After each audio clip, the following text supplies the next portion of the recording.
আলহামদুলিল্লাহ, আল্লাহ পাক রব্বুল আলামিনের শাহী দরবারে লক্ষ কোটি শুকর যে মহান আল্লাহ তাআলা আমাদেরকে দয়া করে মায়া করে আল্লাহর পবিত্র ঘর মসজিদে আসা বসা দিনের কথাবার্তা বলা এবং শোনা তৌফিক এবং সুযোগ আল্লাহ সুবহানাহু ওয়া তাআলা আমাকে আপনাকে সকলকে দান করলেন।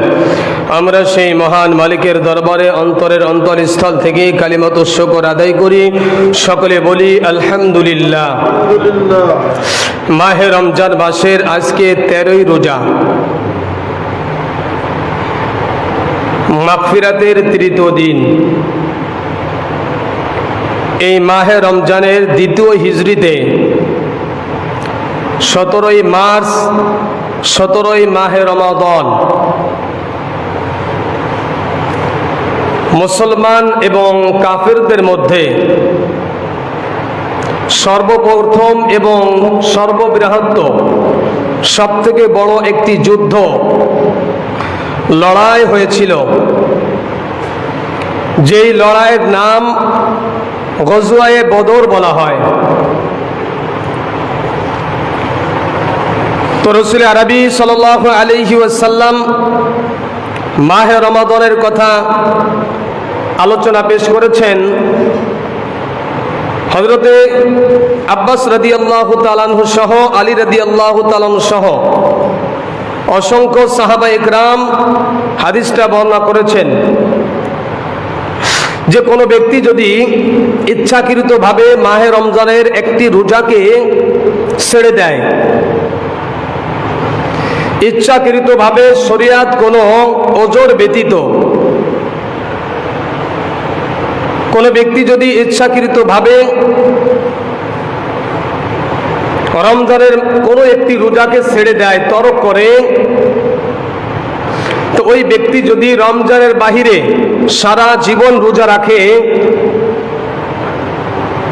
তো মাহে রমজানের একটি রোজার সমতুল্য কখনোই হবে না।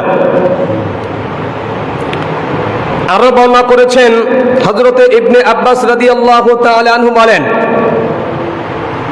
ইসলামের মূল ভিত্তি তিনটি। একটি হলো আল্লাহ এবং আল্লাহ রসুলের পরে ঈমান আনা,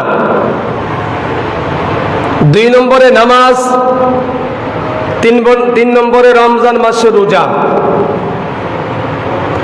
কোনো ব্যক্তি যদি এই তিনটের কোনো একটিকে তরক করে, কোনো ব্যক্তি যদি এই তিনটির কোনো একটিকে ছেড়ে দেয়, তা ওই ব্যক্তিকে কতল করা, ওই ব্যক্তিকে হত্যা করা হালাল জায়েজ। ওই ব্যক্তিকে হত্যা করলে, ওই ব্যক্তিকে মেরে ফেললে, ওই ব্যক্তিকে যদি কোনো ব্যক্তি হত্যা করে ফেলে তো ওই ব্যক্তির কোনো গুনাহ হবে না। কত বড় একটি কথা রাসূল বলেছেন। রমজানের একটি রোজাকে ইচ্ছাকৃতভাবে সুস্থ থাকার পরে ওই ব্যক্তি ছেড়ে দিল, তো ওই ব্যক্তিকে কতল করা শরীয়তে জায়েজ, ওই ব্যক্তিকে হত্যা করা শরীয়তে জায়েজ।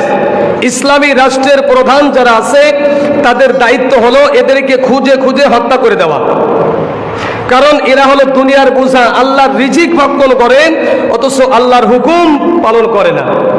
তো ওই লোকটার বেঁচে থাকার কোনো অধিকার নাই। যে লোকটা আল্লাহর হুকুমকে অমান্য করে, আল্লাহর হুকুমকে মানে না, ওই লোকটার বেঁচে থাকার কোনো অধিকার নাই।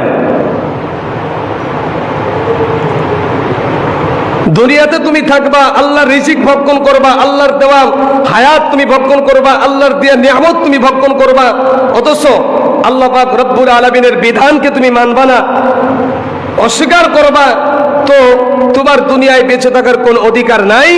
ইসলামী রাষ্ট্রের হুকুমত যারা কায়েম করবেন, যারা হুকুমত চালাইবে, তাদের দায়িত্ব হলো ওই লোকটাকে খুঁজে হত্যা করে ফেলা। এটা শরীয়তে জায়েজ। অথচ অন্য হাদিসের ভিতরে রাসূল আরবি সাল্লাল্লাহু আলাইহি ওয়াসাল্লাম বলেন, সাহাবীরা বর্ণনা করেছেন উম্মতের জন্য রাসূল এত পেরেশান, 63 বছর জিন্দেগির ভিতরে 23 বছর নবুয়তের জিন্দেগি, দিন রাত মিলিয়ে কোন সময়ের জন্য রাসূল বেশি আরাম করে নাই, শুধুমাত্র উম্মতের পেরেশানির জন্য। উম্মতের জন্য আমার উম্মত কিভাবে জান্নাতে যাইতে পারে, আমার উম্মত কিভাবে আল্লাহর ক্রোধ থেকে, আল্লাহর আযাব থেকে রেহাই পেতে পারে, আল্লাহর গজব থেকে মুক্তি পেতে পারে, এই জন্য রাসূল সাল্লাল্লাহু আলাইহি ওয়াসাল্লাম 23 বছর জিন্দেগির ভিতরে সবসময়ের জন্য উম্মতের পেরেশানি ছিলেন। আর এই রাসূল বলতেছেন যে ব্যক্তি আল্লাহর হুকুম পালন করবে না তার দুনিয়ায় বেঁচে থাকার কোনো অধিকার নাই। রাসূল আরবি সাল্লাল্লাহু আলাইহি ওয়াসাল্লাম সাহাবীদের ঘোষণা করলেন, আমার সাহাবীরা শোনো,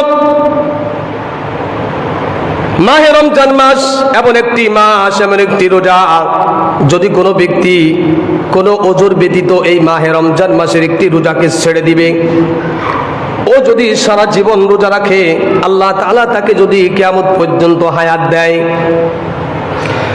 আল্লাহ তাআলা তাকে 100 বছর হায়াত দিল, 200 বছর হায়াত দিল, 300 বছর, 500 বছর, 1000 বছর, 2000 বছর, কিয়ামত পর্যন্ত যদি হায়াত দেয়, আর ওই লোকটা যদি রমজানের বাহিরে শুধুমাত্র রোজাই রাখতে থাকে, তো রমজান মাসের একটি রোজার ফজিলত, রমজান মাহের মাসের বাহিরে সারা জীবন রোজা রাখার ফজিলত এক কখনোই হবে না, এক হবে না। এদিকে রমজান মাসে রোজার কথা বললেন,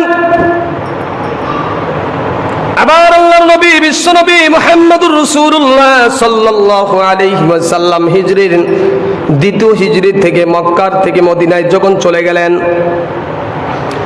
মক্কা থেকে হিজরত করে যখন মদিনায় চলে গেলেন হিজরির দ্বিতীয় বর্ষে, কাফের বেঈমানেরা মুহাম্মদুর রাসূলুল্লাহ সাল্লাল্লাহু আলাইহি ওয়াসাল্লাম সহ তার সমস্ত বাহিনীদেরকে, সাথীদেরকে দুনিয়ার থেকে নাস্তানাবুদ করার জন্য, দুনিয়ার থেকে শেষ করে দেওয়ার জন্য, ধ্বংস করে দেওয়ার জন্য কাফের বেঈমানেরা 1000 সৈন্য তারা একত্রিত হয়েছে, 1000 সৈন্য গোছাইছে। 1000 সৈন্যের ভিতরে 700 উট ছিল আর 100টি ঘোড়া ছিল। তারা আল্লাহ নবী বিশ্ব নবী মুহাম্মদুর রাসূলুল্লাহ সাল্লাল্লাহু আলাইহি ওয়াসাল্লাম 17ই রমাদুল আওয়াল, রমজান মাসে 17ই রমজান, সাহাবীদেরকে বললেন, আমার সাহাবীরা রে, মক্কার কাফের বেঈমানেরা তোমাদেরকে ধ্বংস করার জন্য তারা একজোট হয়েছে, একত্রিত হয়েছে। আল্লাহ পাক রব্বুল আলামিন তার সাহাবীদেরকে একত্রিত হলেন মাত্র 313 জন। 313 জনের ভিতরে 2টি মাত্র ঘোড়া ছিল আর 70টি উট ছিল, আর সমস্ত মানুষ তারা পায়ে দলে হেঁটে হেঁটে যাচ্ছিলেন। আর রমজান মাস, আল্লাহ নবী ডাক দিয়ে বলেন, আমার সাহাবীরা শোনো, রমজান মাসের থেকে গুরুত্বপূর্ণ হলো জিহাদ, আল্লাহর রাস্তায় শহীদ হওয়া বা আল্লাহর রাস্তায় জিহাদ করা রমজান মাসের থেকেও গুরুত্বপূর্ণ। তোমরা সবাই রমজানের রোজাকে ছেড়ে দাও। রমজান মাসের রোজাকে ছেড়ে দেওয়ার অনুমতি দিয়ে দিলেন।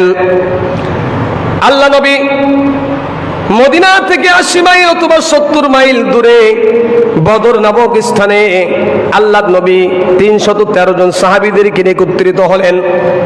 ওই যুদ্ধের সেনা প্রধান ছিলেন মুহাম্মদুর রাসূলুল্লাহ সাল্লাল্লাহু আলাইহি ওয়াসাল্লাম, দ্বিতীয় ছিলেন হযরত আবু বকর, তৃতীয় ছিলেন হযরত উসমান ইবনে আফফান, হযরত ওমর ফারুক রাদিয়াল্লাহু তাআলা, চতুর্থ ছিলেন হযরত হামজা রাদিয়াল্লাহু তাআলা, পঞ্চম ছিলেন হযরত আলী রাদিয়াল্লাহু তাআলা। এই 5 জন ছিলেন বদর যুদ্ধের সেনা প্রধান। 5 জনের ভিতরে প্রধান ছিলেন হযরত মুহাম্মদুর রাসূলুল্লাহ সাল্লাল্লাহু আলাইহি ওয়াসাল্লাম। সমস্ত সাহাবীদেরকে আল্লাহ রাসূল বলেন, তোমরা রোজাকে ছেড়ে দাও। অন্য হাদিসের ভিতরে রাসূল বলেছেন, রমজান মাসের একটা রোজাকে যদি কোনো ব্যক্তি ছেড়ে দেয়, রমজানের বাহিরে সারা জীবন রোজা রাখলেও তারা সব পাবে না। এই হাদিস দিকে লক্ষ্য করে অনেক সাহাবীরা তারা রোজা ছেড়ে দিয়েছে, আবার অনেক সাহাবীরা তারা রোজা ছাড়ে নাই। তারা মনে মনে চিন্তা করেছেন, যদি জিহাদের ময়দানে শহীদ হয়ে যায় তো আমি আল্লাহ পাক রব্বুল আলামিনের কাছে রোজা অবস্থায় উপস্থিত হতে পারবো। এই জন্য তারা এই নিয়ত করে শুধুমাত্র জিহাদের ময়দানে গিয়েছে, রোজা অবস্থায় রোজা রাখছে, রোজা ছেড়ে দেয় নাই। তো 1313 জন তো ভাগ করলে একজনের ভাগে পড়ে 3 জন করে। একজন মুসলমানের ভাগে তিনজন কাফের ভাগে ভাগ পড়ে। তার মানে একজন মুসলমান কমপক্ষে তিনজনকে হত্যা করা লাগবে, তারপরে ওই যুদ্ধের বিজয় লাভ করা লাগবে। সাহাবায়ে কিরাম যখন 313 জন নিয়ে মুহাম্মদুর রাসূলুল্লাহ বদর নামক স্থানে উপস্থিত হলেন, পিছনে পাহাড় ছিলেন। বদরের ময়দানে বদর নামক একটি গ্রাম আছে, একটা পাহাড় আছে, একটা কূপ আছে। কাফের বেঈমানেরা আবু জাহেল, কুরাইশদের লিডার ছিলেন আবু জাহেল, আবু লাহাব, উতবা, সাহেবা, বড় বড় কাফের বেঈমানেরা ওই যুদ্ধের ময়দানে অংশগ্রহণ করেছে মুহাম্মদকে নাস্তানাবুদ করার জন্য। আল্লাহ পাক রব্বুল আলামিন বলেন, নবী আমার শোনো, আমি আল্লাহ পাক রব্বুল আলামিন তাদের সঙ্গে আছি যারা আমি আল্লাহ পাক রব্বুল আলামিনকে ভয় করেন। 17 রমজান তুমুল যুদ্ধ শুরু হয়ে গেল। কাফের এবং মুসলমানদের পক্ষে সর্বপ্রথম যারা তলোয়ার হাত উঠাইছেন তাদের মধ্যে ছিলেন হযরতে হামজা রাদিয়াল্লাহু তাআলা, হযরতে আলী রাদিয়াল্লাহু তাআলা। তিনিও ছিলেন কুরাইশ বংশের একজন লোক, এরাও কুরাইশ বংশের লোক। চাচা ভাতিজার লড়াই, চাচা এবং ভাতিজার লড়াই চলতেছে, গোত্রে, নিজের আপন গোত্রের সঙ্গে লড়াই। কিন্তু এই লড়াই হলো কাফের এবং বেঈমানদের পক্ষে, কাফের এবং বেঈমানদের মধ্যে, আর মুসলমানদের মধ্যে কাফের, বেঈমান এবং মুসলমানদের মধ্যে লড়াই, হক বাতিলের লড়াই। যাহাকাল বাতিল ইন্নাল বাতিলা কানা যাহুকা। আল্লাহ পাক রব্বুল আলামিন বলেছেন, ও নবী শোনো, যদি কোনো ব্যক্তি আমি আল্লাহ পাক রব্বুল আলামিনকে ভয় করে, যার অন্তরের ভিতরে আমি আল্লাহ পাক রব্বুল আলামিনের ভয় রয়েছে, শুধুমাত্র আমি আল্লাহ পাক রব্বুল আলামিন তাদের সাথেই থাকবো, তাদেরকে সাহায্য করব। আল্লাহ রাসূল চলে গেলেন 17 রমজান সাহাবীদেরকে নিয়ে, 313 জন সাহাবী। তারপরে এই সাহাবীদের হাতে ভালো কোনো তলোয়ার নাই, পরনে এরকম ভাবে যুদ্ধের পোশাকও নাই। রাসূল আরবি সাল্লাল্লাহু আলাইহি ওয়াসাল্লাম এই যুদ্ধের সেনাপ্রধান ছিলেন, সেনাপতির দায়িত্ব পালন করেছেন। কুরাইশদের লিডার ছিলেন, সেনাপ্রধান ছিলেন, সেনাপতির দায়িত্ব পালন করেছেন আবু জাহেল। তো ইতিহাস সাক্ষী, আল্লাহ পাক রব্বুল আলামিন বলেন, ওয়ালা তাহিনু ওয়ালা তাহজানু ওয়া আনতুমুল আ'লাউনা ইন কুনতুম মুমিনিন। হে নবী, কোনো ভয় নাই তাদের যারা আমি আল্লাহ পাক রব্বুল আলামিনকে ভয় করে। আমি আল্লাহ পাক রব্বুল আলামিন তাদেরকে সাহায্য করব যারা আমি আল্লাহ পাক রব্বুল আলামিনকে ভয় করে। তো রাসূল আরবি সাল্লাল্লাহু আলাইহি ওয়াসাল্লাম সাহাবীদেরকে নিয়ে বদরের ময়দানে কাফেরদের বিরুদ্ধে যুদ্ধ শুরু হলো। যুদ্ধ, তুমুল যুদ্ধ, হক বাতিলের লড়াই শুরু হয়েছে, চাচা ভাতিজার লড়াই। যুদ্ধের এক পর্যায়ে যুদ্ধ করতে করতে কাফের বেঈমানেরা, আবু জাহেল, উতবা, সাহেবা, বড় বড় লিডার যারা ছিলেন তাহারা নিহত হলেন। 70 জন কাফেরকে আল্লাহর সাহাবীরা, আল্লাহর সৈন্যরা তারা এরকম ভাবে জাহান্নামে পাঠিয়ে দিয়েছেন। তাদের ভিতরে আবু জাহেল ছিলেন, উতবা সাহেবা ছিলেন, ওলীদ ইবনে মুগীরা ছিলেন, বড় বড় কাফের লিডাররা ছিল। 70 জন কাফেরদেরকে এই মুসলমানরা ওই যুদ্ধের ময়দানে, বদরের ময়দানে মাত্র 14 জন সাহাবীরা শাহাদাত বরণ করেছে। 70 জন কাফেরদেরকে তারা এরকম ভাবে জাহান্নামে পাঠিয়ে দিয়েছেন এবং 70 জন বন্দী, 70 জন কাফেরদেরকে তারা বন্দী করেছেন। রাসূল আরবি সাল্লাল্লাহু আলাইহি ওয়াসাল্লাম, আল্লাহ পাক রব্বুল আলামিন বলেছেন, ওয়ালা তাহিনু ওয়ালা তাহজানু ওয়া আনতুমুল আ'লাউনা ইন কুনতুম মুমিনিন। আপনি চিন্তিত হয়েন না, আপনি পেরেশানিত হয়েন না। আপনার সাহাবীদেরকে, আপনার সাথীদেরকে বলেন তারা যেন পেরেশানিত না হয়, চিন্তিত না হয়। কারণ যে তারা মনে করতেছে 1000-এর বিরুদ্ধে আমরা মাত্র 313 জন। এটা কি সম্ভব? এটা তো অসম্ভব জিনিস। আমি আল্লাহ পাক রব্বুল আলামিনের কাজ হলো অসম্ভবকে সম্ভব করার কাজ হলো আমি আল্লাহ পাক রব্বুল আলামিন। তো আল্লাহ পাক রব্বুল আলামিন অসম্ভবকে সম্ভব করে আল্লাহ পাক রব্বুল আলামিন দেখিয়ে দিয়েছেন। তা ওই যখন বলো লিডার যা, তারা যখন শাহাদাত, তারা যেন মৃত্যুবরণ করলেন, তারা যেন নিহত হয়ে গেলেন। তো সমস্ত এলাকার ভিতরে একটা প্রভাব বিস্তার হলো মুসলমানদের। মুসলমান বদর বিজয় হয়েছে, মুসলমানরা বিজয় হয়েছে, মুসলমানদের আলাদা একটা শক্তি হয়েছে। এই যুদ্ধের ঘটনা উল্লেখ করার মাত্র উদ্দেশ্য হলো যে সাহাবায়ে কেরাম তারা রোজা রেখে তারা চিন্তা করেছেন রাসূল সাল্লাল্লাহু আলাইহি সাল্লাম রোজা ছাড়ার অনুমতি দিয়েছেন, তারপরেও তারা এই রোজাকে তারা ত্যাগ করে নাই। তারা চিন্তা করেছেন রমজান মাসের একটা রোজা সারা জীবন রোজা রাখলেও ওই রমজান মাসের একটা রোজার ফজিলত হবে না। অনেক মুসলমান আছে সুস্থ শরীর, কোনো অসুবিধা নেই, কোনো সমস্যা নেই, তারপরেও তারা রোজা রাখতেছে না। আল্লাহ তাদেরকে হিদায়াত দান করেন। তারা যদি এরকম ভাবে মাহে রমজান মাসে আজকে যদি আমাদেরকে ডাক দেওয়া হয় যে কাফেরদের বিরুদ্ধে যুদ্ধ করতে হবে রমজানের রোজা রেখে, আমরা তো আগেই লাফের তলে যাইব, কারণ আমরা তো রোজাই রাখতেছি না। এই জন্য মুসলমান ভাইরা, সাহাবায়ে কেরাম, গত পরশুকে একটা নিউজ দেখলাম, একটা ছোট্ট একটা বাচ্চা, তার মা 12 বছর বয়স। আমরা অনেক বাচ্চাদেরকে আমরা রোজা রাখার জন্য আদেশ করি না, আরে বলি যে মা তোর রোজা রাখার দরকার নাই, বাবা তোর রোজা রাখার দরকার নাই, রোজা রাখলে তোর শরীরের ক্ষতি হবে, তুই অসুস্থ হয়ে পড়বি, দরকার নাই তোর রোজা রাখার। এই সন্তানকে যদি আপনি ছোটকাল থেকেই আপনি রোজা রাখার অভ্যাস না করেন, তো এই সন্তান যখন বড় হবে তো আপনিও রোজা রাখেন না, এই সন্তান বড় হয়ে সেও রোজা রাখবে না। এই জন্য রাসূল সাল্লাল্লাহু আলাইহি ওয়াসাল্লাম বলেছেন 7 বছর বয়স যখন হয় সন্তানকে নামাজ পড়ার তাকিদ করো, সন্তানকে নামাজে নিয়ে যাও, সন্তানকে রোজা রাখার জন্য বলো, রোজা রাখার চেষ্টা করাও। যখন তার বয়স 10 পার হয়ে 12 হয়ে যায়, তখন ওই সন্তান যদি রোজা না রাখে, ওই সন্তান যদি নামাজ না পড়ে, এই গাফলাতি যদি পিতামাতার থাকে, তো যদি কোনো ব্যক্তি ওই সন্তান যে কয়টা রোজা না রাখবে, যে কয় ওয়াক্ত নামাজ না পড়বে, পিতামাতার গাফলাতির কারণে যদি এই অবস্থা হয়, তাহলে ওই পিতামাতা এই গুনার ভাগীদার হয়ে যাবে। কারণ সন্তানকে লালন পালনের দায়িত্ব আপনাকে দেওয়া হয়েছে। আপনার সন্তানের বয়স 12 বছর,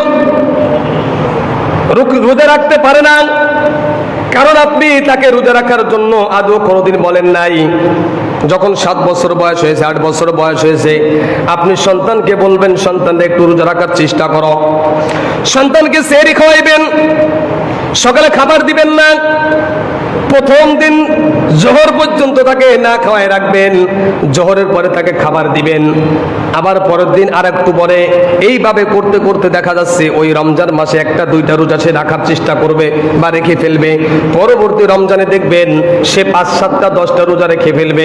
এইভাবে 7-8 বছর পর থেকে 12 বছর আসতে আসতে ও 30টি রোজা রাখার তার অভ্যাস হয়ে যাবে। আমি নামাজ পড়ি না, আমার সন্তানকে নামাজ পড়ার জন্য বলি না। আমি নামাজ পড়ি, আমার সন্তানকে নামাজ আনতেছি না ফজরের নামাজে। একটা নিউজ দেখলাম, 12 বছর বয়স সন্তান রোজা রাখছে, ইফতারির 1 ঘন্টা আগে সন্তান মাকে ডাক দিয়ে বলতেছেন, মা আমার কলিজাটা শুকায় গেছে, আমি আর মনে পানি না খাইলে মনে হয় বাঁচবো না, আমাকে একটু পানি দাও, পানি খাইবো আমি। মা ডাক দিয়ে বলতেছেন, সন্তান রে আর মাত্র 1 ঘন্টা বাকি আছে, তুমি যাও বিছানায় একটু আরাম করো, আমি তোমার জন্য ইফতারি আয়োজন করতেছি, ইফতারি গুছাইতেছি, আর কিছুক্ষণ পরে দেখবা মাগরিবের আজান হবে, ইফতারির সময় হয়ে যাবে, তুমি ইফতারি করবে। মা যখন ইফতারি গুছাইছে, ইফতারি তৈরি হয়ে গেছে, ইফতারির আগ মুহূর্তে সন্তানকে ডাকতে ডাকতে মাগরিবের আজান হয়ে গেছে। সন্তান আর ওঠে না, ঘুম থেকে জাগ্রত হয় না। মাগরিবের পরে ডাক্তারের কাছে দেওয়া হয়েছে, ডাক্তার ঘোষণা করছে আরো কিছুক্ষণ আগে এই সন্তান দুনিয়ার থেকে বিদায় হয়ে গেছে। রোজা রাখছে, কষ্ট হচ্ছে, মা বলতেছে যে আরো কিছুক্ষণ পরে তুমি ইফতার করো, পানি খাও, কারণ তোমার রোজাটা পূরণ হবে। আর আমরা আমাদের সন্তানকে রোজা রাখার জন্য বলি না। আফসোস আমাদের জন্য। এই সন্তান কিয়ামতের ময়দানে আল্লাহকে বলবে, আল্লাহ জাহান্নামে তো যাব, তো আমার পিতামাতাকে একটু ডাকো, জাহান্নামের দরজার পাশে আমার পিতামাতাকে একটু ডাকো, তাদের মাথার উপরে গালের উপরে পাড়া দিয়ে আমি জাহান্নামে যেতে চাই। কারণ ওই পিতামাতা আমাকে জীবনে কখনো রোজা রাখার কথা বলে নাই, জীবনে কখনো নামাজ পড়ার কথা বলে নাই, আমাকে ইসলামের কোনো দাওয়াত দেয় না, ইসলামের কোনো কাজ করার কথা বলে নাই। বরঞ্চ আমি যদি করতে চাই, আমাকে বলছেন এত ছোটকালে কি নামাজ পড়ে, নামাজ পড়ার বয়স এখনো আছে, এত ছোটকালে কি রোজা রাখে, রোজা রাখার সময় এখনো অনেক বাকি আছে, পরে রোজা রাখবে। এই সন্তান যখন, এই সন্তানের কারণে আপনি জাহান্নামে যাবেন, কেউ করুন না, কিন্তু আমি আপনি সন্তান, ছেলে মেয়ে, বাপ মা কেউ করুন না। আসছে দুনিয়ায় একা একা যাইব, একা একা।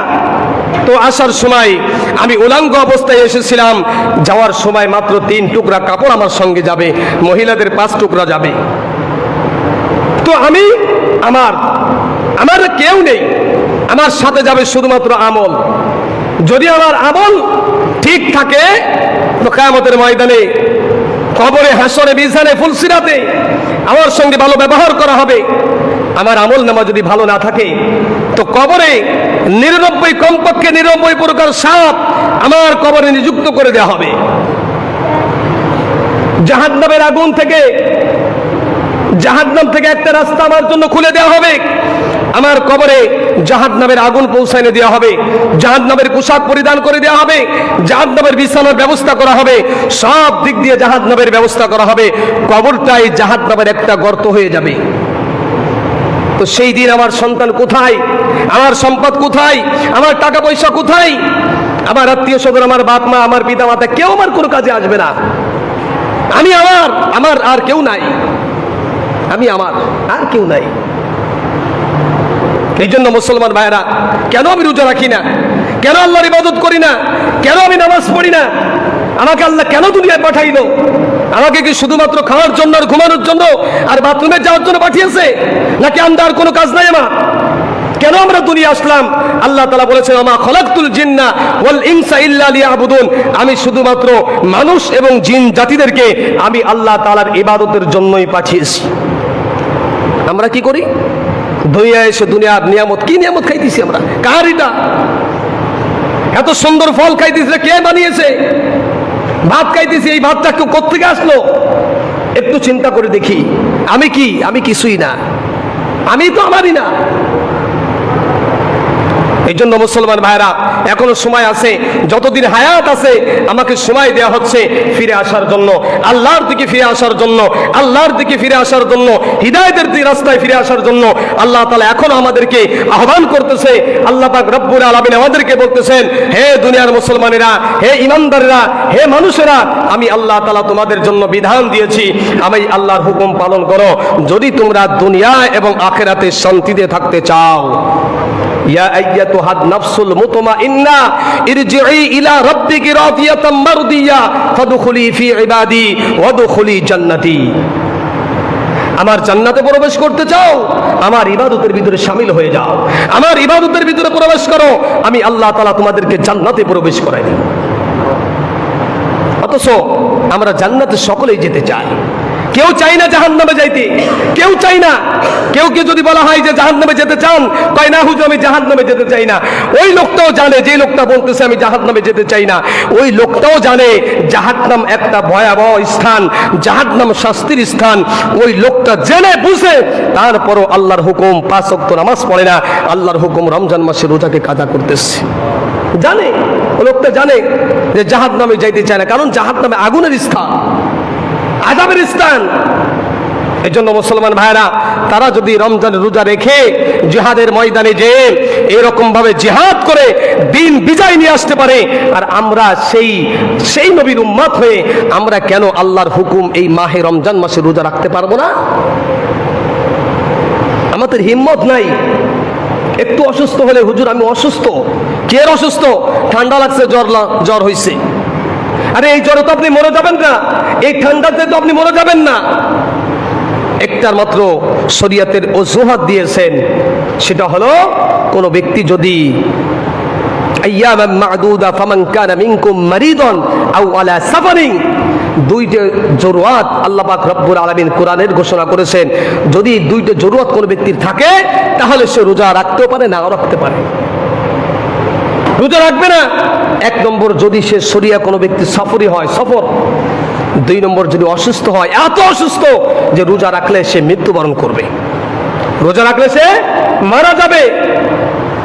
এই 2 ব্যক্তির জন্য রমজান মাসে রোজা ছেড়ে দেওয়ার অনুমতি আছে, কিন্তু নামাজ তো কারোর জন্য ছেড়ে দেওয়ার অনুমতি নাই। আল্লাহ বলেন, তুমি অসুস্থ, অজু করতে পারো না, তায়াম্মাম করো। অজু করলে, ঠান্ডা পানিতে অজু করলে তোমার রোগ বেড়ে যাবে, তুমি অসুস্থ হয়ে যাবে। গরম পানি করে তুমি অজু করো। গরম পানি করার কোনো ব্যবস্থা না থাকলে তাহলে তুমি তায়াম্মাম করে নামাজ পড়ো। তারপরে তোমার নামাজ ছেড়ে দেওয়ার কোনো অনুমতি নাই। রমজানের রোজা ছেড়ে দেওয়ার দুইটা অনুমতি আছে, পুরুষের জন্য, আর মহিলাদের জন্য তো এই দুইটা ছাড়া আরো একটা আছে। যদি কোনো ব্যক্তি অসুস্থ হয় আর কোনো ব্যক্তি সফরে থাকে, এই দুই হালতে রোজা ছেড়ে দেওয়ার অনুমতি আছে। এই দুই কারণ ব্যতীত, অজুহাত ব্যতীত কোনো অবস্থায় কোনো ব্যক্তি রোজা ছেড়ে দেওয়ার অনুমতি নাই। রাসূল বলেন, ইবনে আব্বাস রাদিয়াল্লাহু তাআলা বলেন, এই দুই কারণ ব্যতীত কোনো ব্যক্তি যদি ইচ্ছাকৃতভাবে রমজান মাসে রোজাকে ছেড়ে দেয়, ওই লোকটাকে কতল করে দাও, ওই লোকটাকে কতল করে দাও, হত্যা করে দাও। ওই লোকটাকে কতল করলে, হত্যা করলে কোনো গুনাহ হবে না, কারণ ওই লোকটার দুনিয়া বেঁচে থাকার কোনো অধিকার নাই। এত বড় একটা হুকুম আল্লাহর আসছে, বান্দারে একবার সুবহানাল্লাহ বলবি, 70 বার সুবহানাল্লাহ সব দেব। একবার এক রাকাত নামাজ পড়বি, নামাজটা যদি নফল হয় একটা ফরজ নামাজের সব দেব। নামাজটা যদি একটা ফরজ হয় তো 70টা ফরজ আদায়ের সব দিব। এই নামাজটা যদি সুন্নাত, এই নামাজটা যদি মুস্তাহাব, এই নামাজটা যদি কোনো নফল হয় তো একটা ফরজ নামাজের সমতুল্য সব তোকে দান করব। হে বান্দারে, এই সুযোগ তো আল্লাহ পৃথিবীতে অন্য কোনো মানুষকে দেয় নাই, শুধুমাত্র উম্মতে মুহাম্মাদীকে দিয়েছেন। এই রমজান মাসে তোমাদেরকে দেওয়া হয়েছে। কেন তোমরা এই রমজান মাসে রোজা রাখতেছো না? সকালবেলা খাইতেছি, কার রিজিক খাইতেছি? দুপুরে খাইতেছি, কার রিজিক খাইতেছি? রমজান মাসে রোজা না রেখে সকালে খাই, দুপুরে খাই, রাত্রে খাই, কার দেওয়া রিজিক খাইতেছি আমরা? কে দিছে এই রিজিক? আমি মনে করতেছি আমার পগারের টাকা, বাজার থেকে আমি চাউল কিনে আনছি, তরকারি কিনে আনে আমার স্ত্রী পাকাইছে, আমি সেটা খাইতেছি। আপনি এটা মনে করতেছেন? ওই তরকারি, ওই সবজি কোত্থেকে আসলো? জমিনের ভিতরে বীজটা বপন করে দিয়েছি, কারোর অধিকার ছিল না, কোনো শক্তি ছিল না ওই বীজ থেকে গাছ হওয়ানোর। একমাত্র আল্লাহ পাক রব্বুল আলামিন শক্তি দিয়েছেন। ইয়া আইয়ুহান নাস ইন্না খলাকনাকুম মিন যাকারি ওয়া উনসা ওয়া জাআলনাকুম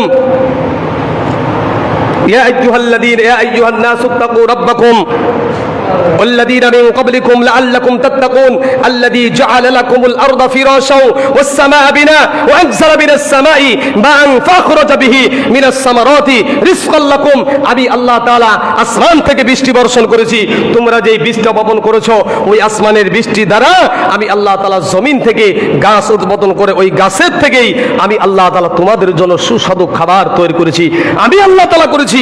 আমি আল্লাহ তাআলা রিজিক দেওয়া থেকে তোমরা রিজিক ভক্ষণ করতেছো, অথচ সেই রিজিক খেয়ে আমি আল্লাহ তাআলার নাফরমানি করতেছো আর জান্নাতের আশা করো। কোশ্চিন কালেও জান্নাতে যাওয়া সম্ভব নয়। এই জন্য মুসলমান ভাইরা, রমজান মাসের রোজা, আজকে 13টা রোজা চলে যাচ্ছে। আগামী শুক্রবার আসতেই মাহে রমজান মাসের 20টি রোজা চলে আসবে। তো আল্লাহ পাক রব্বুল আলামিন কোরআনুল কারীমের একটি আয়াত তেলাওয়াত করেছি, অসংখ্য অগণিত আয়াতের ভিতরে আল্লাহ পাক রব্বুল আলামিন বলেন, ইয়া ওয়াকিমুস সালাতা ওয়া আতুজ যাকাত ওয়া আকরিজুল্লাহ করজান হাসানা ওয়া মা তুকদ্দিমু লিআনফুসিকুম মিন খায়রিন তাজিদুহু ইনদাল্লাহ হুয়া খায়রুন ওয়া আযমা আজরা ওয়াস্তাগফিরুল্লাহ ইন্নাল্লাহা গফুরুর রহিম। আল্লাহ পাক রব্বুল আলামিন কোরআনের ভিতরে প্রায় 82 জায়গায় আল্লাহ তাআলা নামাজের কথা বলেছেন। নামাজের সাথে সাথে আল্লাহ তাআলা বলেছেন, হে ঈমানদারেরা তোমরা যাকাত আদায় করো। ওয়াকিমুস সালাতা ওয়া আতুজ যাকাত ওয়ারকাউ মা'আর রাকিঈন। তোমরা নামাজ আদায় করো এবং যাকাত প্রদান করো। আমি আল্লাহ পাক রব্বুল আলামিন তোমাদেরকে দিয়েছি, ইয়া আইয়ুহাল্লাযীনা আমানু আনফিকু মিম্মা রাযাকনাকুম মিন ক্বাবলি আন ইয়াতিয়া ইয়াউমুল লা বাইউন ফীহি ওয়ালা খুল্লাতু ওয়ালা শাফাআতু ওয়াল কাফিরুনা হুমুজ জালিমুন। হে ঈমানদারেরা, আমি আল্লাহ তাআলার দেওয়া রিজিক থেকে আমি আল্লাহ পাক রব্বুল আলামিনের রাস্তায় খরচ করো। ওই দিন আসার পূর্বে, যেই দিন তুমি তোমার মালকে বিক্রয় করতে পারবে না, যেই দিন তোমার সম্পদকে আরেকজনকে দিতে পারবে না, ওই দিন আসার পূর্বে তুমি আমি আল্লাহ পাক রব্বুল আলামিনের রিজিক দেওয়া থেকে আমি আল্লাহর রাস্তায় খরচ করো। রিজিকটা কে দিছে? কার রিজিক? আমাকে দিছে। আমার কাছে যেই রিজিক আছে এটা আমার জন্য আমানত। এটা আমার জন্য কি? আমানত। আল্লাহ বলতেছেন, ইয়া আইয়ুহাল্লাযীনা আমানু আনফিকু, তোমরা খরচ করো, মিম্মা রাযাকনাকুম, তোমাদের দেওয়া যেই রিজিক, তোমাদেরকে যেই রিজিক আমি দিয়েছি, আল্লাহ বলতেছেন আমি যেই রিজিক তোমাদেরকে দিয়েছি আমার দেওয়া রিজিক থেকে, ওয়ানফিকু মিম্মা রাযাকনাকুম মিন ক্বাবলি আইয়াতিয়া ইয়াউমুল লা বাইউন ফি খুল্লাতু ওয়ালা শাফাআতু ওয়াল কাফিরুনা হুমুজ জালিমুন। ওই দিন আসার পূর্বে, যেই দিন বন্ধু বান্ধব তোমার কোনো কাজে আসবে না, যেই দিন আপনজন তোমার কোনো কাজে আসবে না, যেই দিন মাল বিক্রি করতে তুমি পারবে না, মাল ব্যবসা করতে পারবে না, ওই দিন আসার পূর্বে, তার মানে মৃত্যু আসার পূর্বে আমার দেওয়া রিজিক থেকে আমি আল্লাহ রাস্তায় খরচ করো। আল্লাহ পাক রব্বুল আলামিনের হাবিব বুখারীর বর্ণনার ভিতরে আল্লাহর নবী বিশ্বনবী মুহাম্মদ রাসূলুল্লাহ সাল্লাল্লাহু আলাইহি ওয়াসাল্লাম বলেন, আল্লাহ পাক রব্বুল আলামিন যাকে মাল দিয়েছেন, ধন দিয়েছেন, সম্পদ দিয়েছেন, যদি কোনো ব্যক্তি এই সম্পদের যাকাত আদায় না করে, আল্লাহর বিধান যদি কোনো ব্যক্তি অমান্য করে, আল্লাহর বিধানকে অস্বীকার করে, না দিয়া মানে অস্বীকার করা, আমি যাকাত দিব না, কে কি করতে পারে করুক, এটার মানে হলো আমি যাকাতকে অস্বীকার করলাম। হযরতে মুসা নবী আলাইহিস সালাতু ওয়াস সালাম, তার জামানায়ও যাকাত ছিল। তার নিজের ভাই, আপন চাচাতো ভাই কারুন, আল্লাহ তাআলা তাকে এত সম্পদ দিলেন, এত সম্পদ দিলেন, এত সম্পদ দিলেন, কোন কোন ইতিহাসের কিতাবের ভিতরে আসে 70টা উট বোঝায়, তার 70টা উট বহন করত তার ওই সম্পদের চাবি নিয়া, একটা দুইটে নয় 70টা উট সম্পদের চাবি নিয়ে বহন করত, 70টা উট। কত সম্পদ আল্লাহ তাকে দিয়েছিলেন। আল্লাহ পাক রব্বুল আলামিন যাকাতের বিধান যখন নাযিল করলেন, আল্লাহ তাআলা হযরত মুসা নবী আলাইহিস সালাতু ওয়াস সালাম সবার কাছে যে বলতেছেন, আল্লাহ পাক রব্বুল আলামিন তোমাদের কাছ থেকে যাকাত চাইতেছে, আল্লাহ পাক রব্বুল আলামিন তোমাদের কাছ থেকে মাল চাইতেছে। অনেক মানুষ যখন মাল দিলেন, যাকাত দিলেন, কারণকে দায়ে যখন বললেন, কারণকে ডাক দিয়ে বলেন, আহসিন কামা আহসানাল্লাহু ইলাইক, ও কারণ তুমিও আল্লাহ পাক রব্বুল আলামিনকে ইহসান করো, মানুষকে ইহসান করো যেভাবে আল্লাহ তাআলা তোমাকে ইহসান করেছেন। এই মাল, এই টাকা, এই যাকাত আল্লাহ পাক রব্বুল আলামিন নিজে নিয়ে যান না, সম্পদকে আল্লাহ নিয়ে যান। আমাদেরকে যাকাত দেওয়ার কথা বলেছেন, 40 ভাগের 1 ভাগ যাকাত দিতে হবে, এটাকে আমরা আল্লাহকে দিই। আমরা গরিব মিসকিনে তিহা এতিম মিসকিনদেরকে দিই, মাদ্রাসা দিই, লিল্লাহ বোর্ডিং এ আমরা খরচ করি। আল্লাহ পাক রব্বুল আলামিন বলেন, আল্লাহর নবী বলেছেন, কোন ব্যক্তি যখন কোন ফকির মিসকিনের হাতে দান করে, ওটা সর্বপ্রথম আল্লাহর কুদরতি হাতের পরে হয়। এই জন্য আল্লাহর হাবিব হযরতে মুসা নবী আলাইহিস সালাতু ওয়াস সালাম কারুনকে ডাক দিয়ে বলেন, কারুন আহসিন কামা আহসানাল্লাহু ইলাইক, আল্লাহ যেরকম তোমার পরে রহমত করেছে, দয়া করেছে, ইহসান করেছে, তুমিও মানুষের পরে ইহসান করো। তোমার সম্পদের 40 ভাগের 1 ভাগ দান করে এতিম মিসকিন অসহায়দেরকে তুমি সহযোগিতা করো। কারণ ডাক দিয়ে বলেন, ও মুসা, তোমার আল্লাহ কি গরিব নাকি? তোমার আল্লাহর কি টাকার অভাব হয়েছে? তোমার আল্লাহর কি সম্পদের অভাব হয়েছে? আমার সম্পদ দেখে তোমার আল্লাহর লোভ সামলাইতে পারলো না, আমার কাছে টাকা আছে, বসে ট্যাক্স আদায় করতেছে আমার কাছ থেকে তোমার আল্লাহ। মুসারে শুনে নাও, আমার সম্পদ অর্জন করতে অনেক মেহনত হয়েছে, অনেক কষ্ট হয়েছে, আমি তোমার আল্লাহকে 1 টাকাও ভিক্ষা দিব না। মুসা আলাইহিস সালাতু ওয়াস সালাম কারণ থেকে যখন ফিরে আসলেন, আল্লাহ পাক রব্বুল আলামিন গজব নাযিল করলেন। ওই জায়গাটা এখন ইরাকের ভিতরে আছে। আল্লাহ পাক রব্বুল আলামিন তার সম্পদকে সহ, কারণকে সহ আল্লাহ পাক রব্বুল আলামিন জমিনের গিরাস করলেন। জমিন ডাক দিবে, রব্বুল আলামিন তোমার নাফরমান, তোমার সঙ্গে নাফরমানি করেছে, আমাকে একটু শক্তি দাও, হুকুম করো, আমি ওই কারণকে আমার ভিতরে আমি গিলে ফেলি। আল্লাহ তাআলা মাটিকে অর্ডার করলেন, মাটি রে, জমিন আমার, হুকুম চলবে আমার, সম্পদ দিছি আমি, মালও দিয়েছি আমি, আমার দেওয়া রিজিক থেকে আমি আল্লাহ রাস্তায় চাইতেছি, আমার কাছে চাইতেছি, অথচ আমার দেওয়া রিজিক থেকে আমাকে ভিক্ষা দিতেও চাই না। আমি এই ব্যক্তিকে দুনিয়ায় রাখতে চাই না। জমিনও আমার, আসমানও আমার, হুকুমও চলবে আমার। মাটিকে যখন আল্লাহ তাআলা হুকুম করলেন, মাটি কারুনকে গ্রাস করে ফেললেন, জমিনের ভিতরে গেড়ে দিলেন। কিয়ামত পর্যন্ত জমিনে ওই কারুন তার মাল সহ শুধুমাত্র নিচের দিকে যাইতে থাকবে, নিচের দিকে যাইতে থাকবে।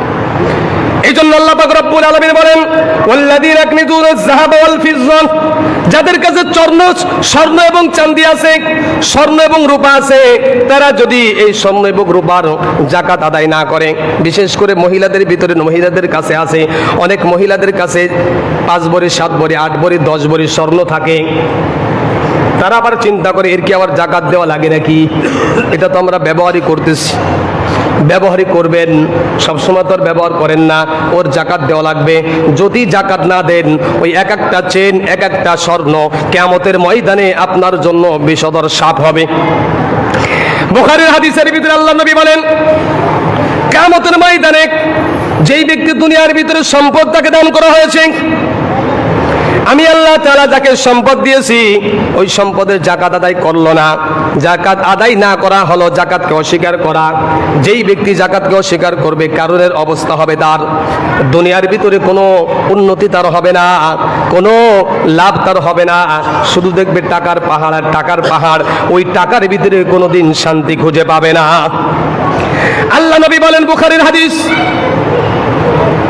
যাদেরকে আল্লাহ তাআলা সম্পদ দিয়েছে, টাকা দিয়েছে, স্বর্ণ চাঁদি যাদের কাছে আছে, এই স্বর্ণ এবং চাঁদি রূপার যদি যাকাত আদায় না করে, কিয়ামতের ময়দানে আল্লাহ পাক রব্বুল আলামিন এক হাদিসের ভিতরে বর্ণনা করেন, ওই সম্পদগুলো বিষধর সাপ রূপ ধারণ করে আল্লাহ পাক রব্বুল আলামিন তার কবরের ভিতরে পৌঁছাই দিবেন।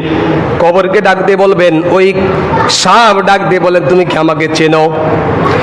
লোকটা বলবে, না, তোমাকে আমি চিনি না, আমি হলো তোমার মাল, আমি তোমার সম্পদ, যাকে অনেক ভালোবাসা, অনেক মহব্বত করতে দুনিয়ার ভিতরে আল্লাহ চেয়েছিলেন যাকাত দেওয়ার জন্য।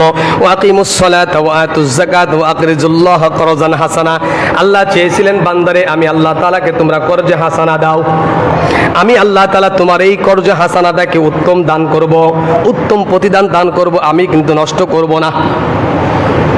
আপনি মানুষকে একটা জিনিস দান করলেন, মানুষ কিছুদিন ব্যবহার করে নষ্ট করে ফেলে। আল্লাহকে দিলে আল্লাহ পাক রব্বুল আলামিন বলেন, আমি আল্লাহকে তোমরা যদি করজে হাসানা দাও, করজে হাসানা বোঝেন? করজে হাসানা হলো একজন বিপদে পড়ছে, তার 10,000 টাকা দরকার, আপনার কাছে আছে, কিন্তু এখন বর্তমান জামানায় কেউ করজে হাসানা দেয় না। কেন দেয় না? ভয়। কিসের ভয়? কই জেল নেয়, ওরও জবান ঠিক নেই, যার কারণে যে দেয় ও দিতে চায় না। করজে হাসানা বলা হয়, একজন বিপদে পড়েছে, 10,000 টাকা এখন ইমার্জেন্সি প্রয়োজন, একজন কাছে টাকা আছে, ও বললো, ভাই তোর টাকার দরকার, তোর এই 10,000 টাকা নে, 2 সপ্তাহ পরে দিয়ে দিস। 2 সপ্তাহ 2 মাস 2 বছর হয়ে গেছে, টাকার মালিক বারবার তার বাসায় যায়, ঘরের ভিতরে থাকে, স্ত্রীকে বলে, ওই যে মোস্তফা ভাই আসতেছে বা অমুক আসতেছে, ওকে বলবা যে তোমার ভাই বাড়ি নাই, কিন্তু ঘরের ভিতরে। এই জন্য মানুষ বিশ্বাস করে না, এখন আর করজে হাসানা দিতে চাই না। 10,000 টাকা নিবা, মাসে 1,000 টাকা দেওয়া লাগবে। ওখানে দায়িত্বে ঘুষের পন্থা অবলম্বন করে ফেলেছে। তোমারও উপকার হোক, আমারও একটু, তোমারও উপকার হোক, আমার একটু উপকার হোক, কিন্তু এটা সুদ। অথচ আল্লাহ তাআলা বলছেন করজে হাসানা, কিন্তু মানুষ কাউকে বিশ্বাস করে না। আপনি বিশ্বাসের মাথায় কি বলছেন, বাড়ি মারছেন, এই জন্য আপনাকে আর কেউ বিশ্বাস পায় না। 10 টাকা দিয়ে সাহায্য করবে, তাও বিশ্বাস পায় না, কারণ আমাদের জবানে ঠিক নেই। এই জন্য রাসূল সাল্লাল্লাহু আলাইহি সাল্লামের একজন সাহাবী একটা মাল কিনে আনছে, ওকে বলছে আমাকে 3 দিন সময় দিতে হবে, আমি 3 দিন ব্যবহার করব। কতটা বুঝছেন কিন্তু কথাটা? আমাদের জামানা আর ওই জামানার কথা একটু। তো লোকটা, এই ওদেরকে একটু নিষেধ করো তো, আব্দুল গনি ভাই, ওদেরকে একটু। তো লোকটা বলছে, আমি তোমার কাছে মালটা কিনলে আমি 3 দিন ব্যবহার করব, ব্যবহার করার পরে যদি ভালো হয় আমি তোমাকে টাকা পরিশোধ করব, আর ব্যবহারিত করার পরে যদি ভালো না পাই, ডুপ্লিকেট হয়, 3 দিন পরে ফেরত দিয়ে দেবো, আমার টাকা ফেরত দিতে হইব। আচ্ছা ঠিক আছে, নিয়ে যান। লোকটা বাড়ি আনছে মাল, মাল আনার পরে 3 দিন ব্যবহার করে দেখছে মালটা খাঁটি ভালো, তো টাকা পরিশোধ করে আসছে। আর একজন সাহাবী আর একজনের কাছে মাল ক্রয় করতে গেছে, ও সময় দেয় না। সাহাবীর কাছে রসুলের কাছে খবরটা যাওয়ার পরে রসুল বলেন, তুমি যে এখানে লিখে রাখছো, আমাদের অনেক দোকানের লিখে রাখে ক্রয়কৃত মাল ফেরত দেওয়া হয় না, নাজায়েজ লেখা, হারাম হারাম হারাম। তার মানে আপনি ওটা লিখছেন আপনার মালের ভিতরে 2 নম্বরই। আপনার কাছ থেকে কিনে নেওয়া যাবে, বাড়ি গেলে দেখবেন 2 নম্বর, উপরের ফিটফাট, তলে সদরঘাট, কথা বলি না একটা। তো এইরকম ভাবে মাল আনছেন 1 নম্বর দেখে, ভিতরে আইসে বাড়ি এসে দেখেন 2 নম্বর, ওটা তো ফেরত দেওয়ার উপায় নাই, কারণ ওখানে লেখা রাখছেন কি বিক্রিত মাল ফেরত দেওয়া হয় না। এই সমস্ত মানুষ যারা লিখে রাখে, এটাকে কি করা, এটাকে 2 নম্বরই ব্যবসা বলে। এদের কাছ থেকে আপনারা মাল বিক্রি করবেন না, ক্রয় করবেন না, এরা 2 নম্বর। যারা বলে যে ভাই আপনি ব্যবহার করে দেখেন খাঁটি মাল, যদি আপনার পছন্দ না হয় চলে আসেন আমার কাছে ফেরত দিতে। এখন ব্যবসায়ী ও সৎ ব্যবসায়ী নাই, মানুষও অসৎ, ব্যবসায়ীও সৎ হয়ে গেছে। তো যাই হোক, কিয়ামতের ময়দানে এই স্বর্ণ এবং চাঁদি, অর্থাৎ স্বর্ণ রূপা, টাকা পয়সা, ধন দৌলত, আমরা যারা জাকাত না দিয়ে দুনিয়ায় রেখে যাব, কিয়ামতের ময়দানে বুখারীর হাদিসের ভিতরে রাসূল বলেন যে এই সম্পদ বিষধর সাপ ধারণ করবে, কবরে তাকে দেওয়া হবে, কবরে তাকে এরকম আঘাত করতে থাকবে, এই পাশে একবার, এই পাশে একবার, আর বলবে তুমি তো আমাকে চেনো না, আমি হলো তোমার দুনিয়ায় রেখে আসা মাল, দুনিয়ায় রেখে আসা সম্পদ, তুমি অনেক মায়া করেছো, আমাকে অনেক আদর করতে, অনেক ভালোবাসতে, আজকে আল্লাহর বিধান লঙ্ঘন করার কারণে আজকে তোমাকে এই শাস্তি দেওয়া হচ্ছে। অন্য হাদিসের ভিতরে আসছে ওয়াল্লাযীনা ইয়াকনিদুনাজ যাহাবা ওয়াল ফিজ্জা ওয়া লা ইউনফিকুনাহা ফি সাবিলিল্লাহ ফাবাশশিরহুম বিআযাবিন আলীম।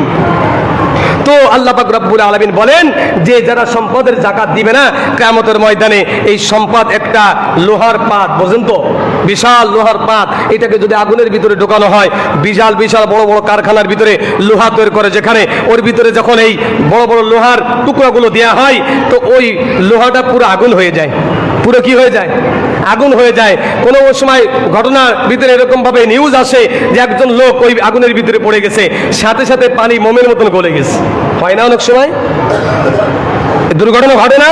তা ওই আগুনের ভিতরে যদি মানুষকে দেওয়া হয়, মানুষ একদম কি মোমের মতন গলে যায়। ওই আগুন, ওই লোহার পাত যখন আগুনের ভিতরে দিয়ে, জাহান্নামের ভিতরে দিয়ে লোহাটা একদম আগুন হয়ে যাবে, তখন আপনাকে এই পাজরে সেক দেওয়া হবে, এই পাজরে সেক দেওয়া হবে, পিছে দেওয়া হবে, সামনে দেওয়া হবে, কপালে দেওয়া হবে, এখানে দেওয়া হবে, এখানে দেওয়া হবে, চতুর্দিক দিয়ে এই আগুনের এই লোহার পাত তাকে এরকম ভাবে সেক দিবে, আর বলবে আমি তোমার সম্পদ, তুমি আমাকে রেখে আসছো, তুমি দুনিয়ার আমাকে অনেক মহাব্বত করতে, ভালোবাসতে, অথচ আল্লাহর বিধান জাকাত আদায় করো নাই, এই জন্য আল্লাহ তাআলা আমাকে হুকুম করেছেন তোমাকে এই শাস্তি দেওয়ার জন্য। এই জন্য মুসলমান ভাইরা, সবার উপরে যাকাত ফরজ না। এই জন্য বলেছে হযরত ইবনে আব্বাস রাদিয়াল্লাহু তাআলা বলেন, ইসলামের মূল ভিত্তি 3টি, একটা হলো কলেমা, 2 নম্বর নামাজ, 3 নম্বর রোজা। এই 3টি কেন তিনি বললেন? বলে এই 3টি হলো সবার জন্য, 3টি সবার জন্য। ইসলাম গ্রহণ করা প্রত্যেক মানুষের জন্য ফরজ। ইসলাম গ্রহণ করার পরে প্রত্যেক মানুষের পরে নামাজ পড়া ফরজ। ইসলাম গ্রহণ করার পরে রমজান মাস আসলে প্রত্যেক মুসলমানের পরে রোজা রাখা ফরজ, কিন্তু প্রত্যেক মুসলমানের পরে যাকাত দেওয়া ফরজ না, প্রত্যেক মুসলমানের পরে হজ করা ফরজ না। এটাও ইসলামের ভিত্তি, তবে মূল ভিত্তি কয়টি? 3টি। এই 3টি সমস্ত মানুষের জন্য। এই জন্য ইবনে আব্বাস রাদিয়াল্লাহু তাআলা বলেন, আলী রাদিয়াল্লাহু তাআলা বলেন, ইসলামের ভিত্তি 3টি, এই 3টির কোনো একটি যদি কোনো ব্যক্তি এরকম ভাবে অস্বীকার করে, আদায় না করে, মুসলমান রাষ্ট্র যদি থাকে, মুসলমান রাষ্ট্রে যারা পরিচালনা করবে, যারা বিচারপতি থাকবে, যারা আইনমন্ত্রী থাকবে, তারা হলো ওই বেনামাজিদেরকে ধরে ধরে ফাঁসির কাস্টে দিবে, ওই বেরোজাদারকে ধরে ধরে তারা হত্যা করে ফেলবে, এদের হত্যা করলে কোনো গুনাহ হবে না, রাসূলের হাদিস। এই জন্য মুসলমান ভাইরা, রমজান মাসে রোজা 13টা চলতেছে, যারা এখনো 13টার একটাও রোজা রাখি নাই বা 2-1টা রাখছি আর ছেড়ে দিয়েছি, আপনাদের কাছে পায়ে হাত জোড় করে বলি, রমজান মাসে আর এক রমজান আসতে আসতে হয়তো দুনিয়া থেকে চলেও যেতে পারি আমরা। তা এই রমজান মাসে রোজা রেখে আমরা আল্লাহর নৈকট্য অর্জন করে আল্লাহর কাছ থেকে আমরা গুনাহ মাফ চাই, আল্লাহ আমাদের সকলকে মাফ করেন। জাকাতের কথা বলেছিলাম, সর্বনিম্ন 99,000 টাকা। 99,000 টাকার সম্পদ এখন তো এক ভরি স্বর্ণের দাম 1,20,000 টাকা। মানে যেই মহিলার কাছে এক ভরি স্বর্ণ আছে তার জাকাত দেওয়া, কথা বলেন ভাই, জাকাত দেওয়া তারপরে কি ফরজ। যেই মহিলা এক ভরি স্বর্ণ আছে, কারণ এক ভরি স্বর্ণের দাম কত? 1,20,000 টাকা। আর জাকাতের নিসাব আছে সর্বনিম্ন হলো 99,000 টাকা, তার মানে 1 লক্ষ। 1 লক্ষ উপরেই তো স্বর্ণ। তা স্বর্ণ এক ভরি স্বর্ণ যেই মহিলার কাছে আছে ওই মহিলার উপরে জাকাত ফরজ। সর্বনিম্ন হলো 1 লক্ষ টাকা, অর্থাৎ 99,000 টাকা। আর 40 ভাগের 1 ভাগ, 40 ভাগের 1 ভাগ। আর ফেতরা, ফেতরা সর্বনিম্ন হলো 120 টাকা, সর্বনিম্ন হলো 120 টাকা। এটা হলো সরকারি রেট। আর উত্তম আরেকটা হলো কি, এটা হলো সরকারি রেট, সরকার নির্ধারণ করেছে 120 টাকা। আর উত্তম হলো আপনি রমজান মাসে যেই খেজুরের দ্বারা ইফতার করতেছেন, 200 টাকার খেজুর দ্বারা যারা ইফতার করতেন তারা 200 টাকা দিবেন, যারা 300 টাকা, তারা 250 টাকা, যারা 500, যারা 700। এই জন্য সর্বনিম্ন হলো 120 টাকা, সর্বোচ্চ হলো 2500 টাকা। এলো ফেতরা, ফেতরা জাকাত না, এটা হলো কি ফেতরা সবার জন্য। এটা ফেতরা 120 টাকা সর্বনিম্ন, আর সর্বোচ্চ হলো 2500 টাকা। অর্থাৎ যেই লোকটা 700 টাকা কেজি দরে কি খাচ্ছে, খেজুর খাচ্ছে, তার 1400। যেই লোকটা 1400, 1200, 1500 টাকা খাচ্ছে তার তো 2400-2500 হবে। এই জন্য ভাই যে যেই প্রকারের খেজুর দ্বারা ইফতার করবেন তার জন্য ওই টাকা, ওই খেজুরের দরে এই সদকায়ে ফেতরে দেওয়া তার জন্য উত্তম। আর 120 টাকা হলো সরকারি রেট, এটাও দিলেও আদায় হয়ে যাবে। তো উত্তম আর একটা হলো আদায় হবে, আর একটা হলো কি উত্তম। কথাটা বুঝছেন?